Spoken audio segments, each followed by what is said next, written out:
अस्सलाम वालेकुम वरहमतुल्लाहि वबरकातुहू। नाज़रीन, मैं हूँ हकीम ज़हीर अहमद और आप देख रहे हैं चैनल तिबी मशवरे। आज की इस वीडियो में मैं आपको जिस्म पर सुइयाँ चुभना यह क्यों चुभती हैं, इसकी अलामात, इसके असबाब और वजूहात इंशाअल्लाह बताऊँगा। तो आज की वीडियो भी बहुत अहम है, तो मैंने सोचा कि इसके ऊपर भी एक जो है वीडियो तैयार की जाए, तो वीडियो लेके आपके सामने हाजिर हुआ हूँ। तो नाज़रीन, आपसे एक रिक्वेस्ट है कि वीडियो को शुरू से आखिर तक ज़रूर देखा करें, ताकि जो इसमें मुफीद मालूमात है, मेरा मकसद आप तक पहुँचाना, वो आप तक पहुँचे और ये वीडियो इलाज में आपकी मामन साबित हो सके।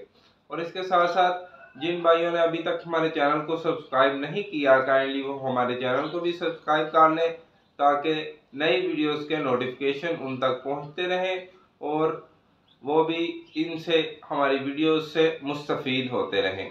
तो नाज़रीन, चलते हैं इसकी अलामात की तरफ। पूरे जिस्म में सुइयाँ चुभती हैं, खून में हिद्दत पैदा हो चुकी होती है, खून जो है वो गाढ़ा हो चुका होता है, जिस्म में सफरा की ज़्यादती होती है और चेहरा जो है वो स्याही माइल हो चुका होता है।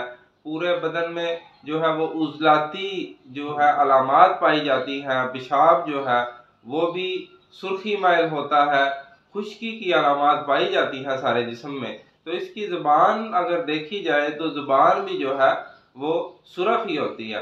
तो अगर इसका पुखाने की तरफ देख लें तो इसको पुखाना भी कब्ज़ के साथ आता है।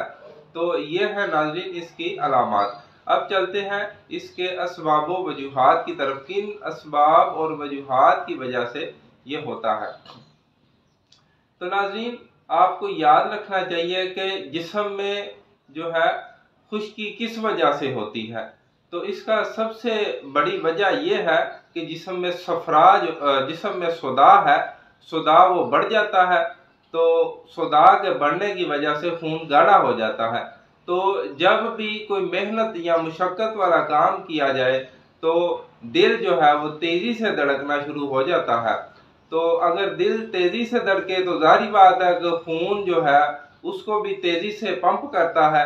तो ब्रीक ब्रीक जो जिस्म में रगें हैं उनके अंदर खून जब जाता है तो रगड़ पैदा करता है गाढ़ा होने की वजह से, और वो रगड़ के नतीजे में जो बर्निंग सेंसेशन पैदा होती है उसके नतीजे में जो है वो सुइयाँ चुभती हैं।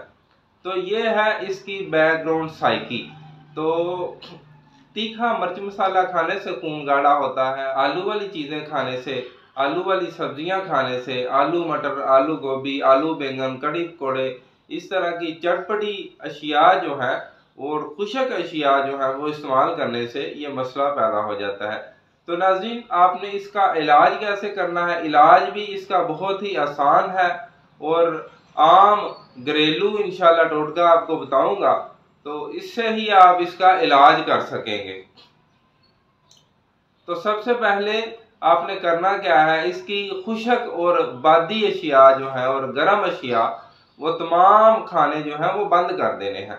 तो आपने इसको खिलाना क्या है, कद्दू, टिंडा, शलजम, काली तोरी, गाजर, मूली, हलवा कद्दू और सूजी का हलवा वगैरह, इस तरह की चीज़ें जो है आपने इस्तेमाल करवानी है। और फलों में आप इसको अमरूद, गर्मा, खरबूजा और केला, मीठा सेब, इस तरह के फल जो है वो भी आप इसको इस्तेमाल करवा सकते हैं। और इसके अलावा दूध से बनी हुई तमाम अशिया जो हैं, खीर, कस्टर्ड, फिरनी, दलिया, साबूदाना और मीठी अशिया, इसको इस्तेमाल करवा सकते हैं। तो आपने इसके लिए आपको दवाई भी बताता हूँ। तो आपने करना क्या है, एक तोला यानी 10 ग्राम जो है वो आपने ज़ीरा सफ़ेद ले लेना है और 2 किलो पानी जो है वो आपने इसका बना लेना है और ज़ीरा इसमें डालें और इसको उबाल लें। और जब ठंडा हो जाए तो इसको महफूज कर लें इस पानी को। तो ये जो पानी है इसके साथ ही आपने दवाई भी खानी। दवाई क्या है वो भी नोट करें। ज़ीरा सफ़ेद आपने लेना है 50 ग्राम और 50 ग्राम सूखा धनिया ले लें और 50 ग्राम जो है वो बरियां किया हुआ, तवे पे खिल किया हुआ जो आपने सुहागा ले लेना है। तो ये तीनों चीज़ें आपने हम वजन लेके इनको बारीक सफूफ कर लेना और आधा आधा जो है वो चमचा बड़ा सुबह दोपहर और शाम, सुबह शाम खा लें, चाहे सुबह दोपहर शाम खा लें। तो साथ जीरे वाला पानी ही आपने पीना है, सादा पानी नहीं इस्तेमाल करना, ये जीरे वाला पानी इस्तेमाल करना।